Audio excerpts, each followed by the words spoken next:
the past few weeks, Team Cal Media has pushed a lot of potential customers away from their new release Code Violet, and I suppose we all got lucky that they were so vocal in their hatred for gamers because it saved us $50, and we didn't get scammed because now that this game is out, people are wrecking it, saying it is buggy, it is broken, it is just a really bad experience all around, and there's clearly a reason they didn't want it on PC and in storefronts like Steam that actually consistently issue refunds. I have a few different things to show off, but before I get into the topic, if you enjoy the content I create, check out the links in the description, join the community in my live streams, and consider supporting through Patreon or YouTube memberships. Now, months ago when I had seen the teasers for this game, I thought that it looked pretty cool. Yeah, it definitely looked like it was going to have some technical difficulties at release, but I usually can look past those, especially when it's a game that is being made by a smaller team. I love to support indie developers and small studios. Plus, you can always mod it, but they were very vocal in their hatred for modders and really PC gamers, saying, oh, we don't want you objectifying our lead character. We don't want you sexualizing her, even though in all of the teasers and trailers, they constantly show you camera angles of her ass and breasts. And to top that off, they have lingerie skins within the game. So they're saying it's okay that they sexualize her, but if you do, you're a gooner chud loser. And they've really freaked out over some of this criticism. Just a few weeks ago, they had made this big post when people were calling them hypocrites, saying that we deleted the post that offended a certain group of very hateful people. We don't typically delete our posts because we don't believe in cowering to the mob. We remain unaffected by the hate we have received over the years. We invest our own money and time into our games. Like us or hate us, we focus on the positive. Saying, however, it had also become absolutely unacceptable that certain individuals were attacking a talented professional we had the honor of working with. We believe the vast majority of gamers respect her and want their games to have such talent to voice the characters they will enjoy playing as. And I personally had never heard of her before, and I don't blame her for being part of this game. But they basically said that, oh, if you look at the character that she plays and you think that this character is attractive, you are disrespecting her and objectifying her, even though they're pixels on a screen. And really, they went on a unhinged spree. They blocked people, they locked threads down, and now that the game's out, they've double, tripled, and quadrupled down. Somebody had said, yeah, the game is dope. I don't care about the negativity that people say about this game. I enjoyed playing this a lot. And they said, thank you. If the negativity some had for us was turned into constructive criticism, instead it would be far more valuable to everyone than what a certain group are doing. Okay, let me comment. Let me tell them my constructive feedback. Let me have a dialogue with them. Oh, let me go to their social media and message them and say, hey, would you like to come on my channel and have a conversation?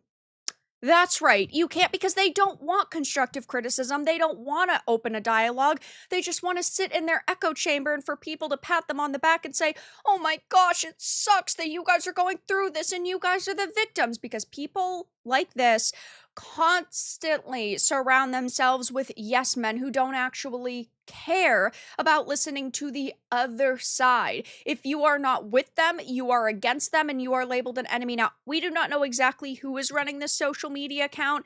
It might be a social media manager / community manager. It might just be a developer who's supposed to be running it because the team is small. We have no confirmation, but either way, whoever this is not helping their product at all whatsoever, and they need all the help they can get, judging by the fact that gamers are literally calling this a scam. G-Man Live said, Code Violet is easily one of the worst games I've ever played. I'm genuinely baffled to how the developers think that they can charge almost $80 for crap like this. I've played $10 UE engine asset flips on Steam that are better, and that's saying a lot. IGN's 4 out of 10 was too generous, and as I always say, I do not think that we should take journalists' opinions very seriously, but it is interesting to see the times where gamers and journos are actually lying. Now, this is not an $80 game. This is a $50 title, but either way, that is far too expensive, judging by the product that you're getting. Finished Code Violet last night, a truly so bad experience. It's the kind of game which is also utterly embarrassing for a PS5 exclusive. I'll have a full video up on it in a couple of days, and I think that the reason now they didn't want it to be on Steam is because Steam does tend to offer refunds very easily. They even allow refunds if you're over the window, if enough people are complaining and enough people want refunds, but that doesn't happen on PlayStation. This also could be a Black Myth Wukong situation where they said, oh, we need to delay one of the versions of the games. Oh, we can't release it on Xbox right now because that version isn't done. And then exactly a year later, it released on Xbox. So clearly it was an exclusive.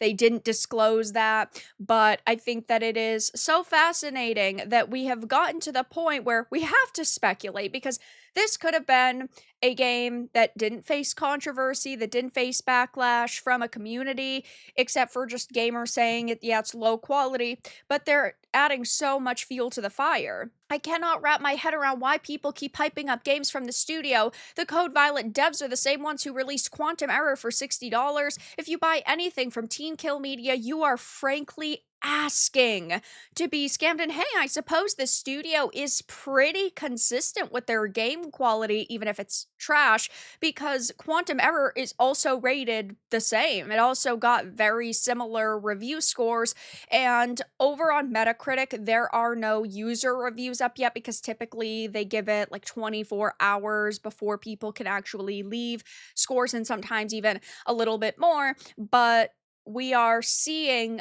floods of people on social media saying, yeah, this just isn't a good game.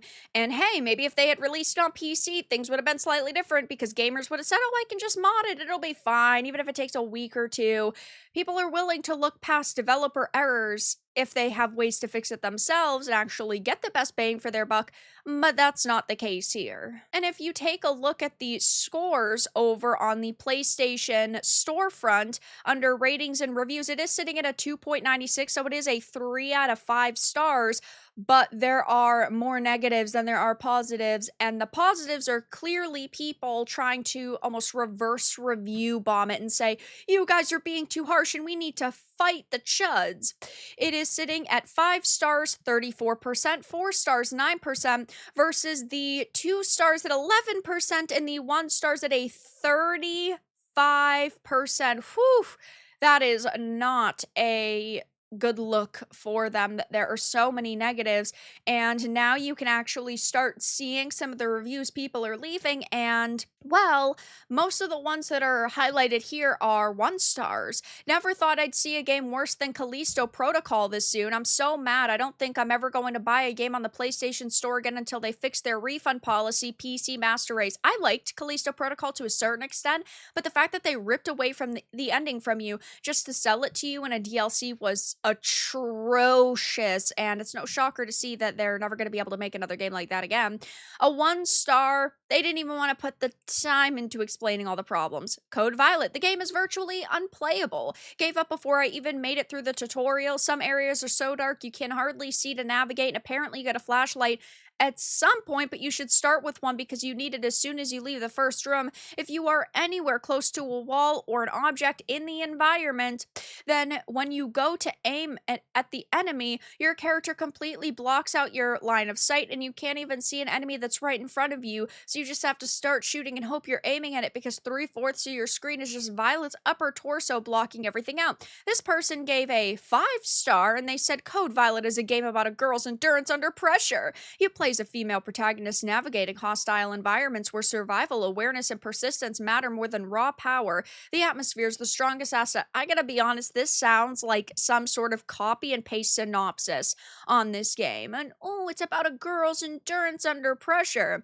Exploration feels deliberate rather than filler, and the pacing encourages caution instead of reckless movement. The protagonist is handled seriously. She's not portrayed as invincible or exaggerated. Instead, the experience emphasizes mental and physical perseverance, which gives weight to even small victories. Yeah, basically every game does that, especially if you play titles like, I don't know, Resident Evil, where the victories do matter because you can die so easily. It's so interesting to see that you almost have like an AI generated review here. I'm not saying that it is AI.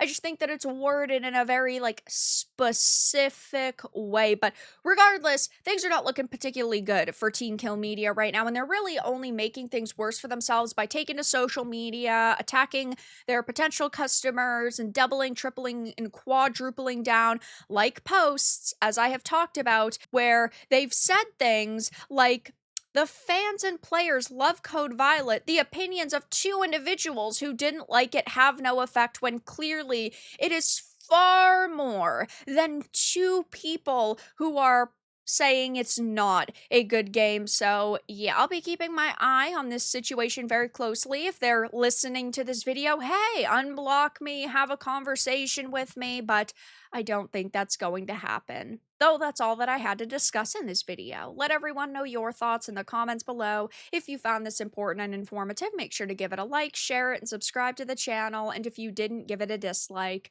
I appreciate your support either way, but I'll talk to you all again in the next video really soon.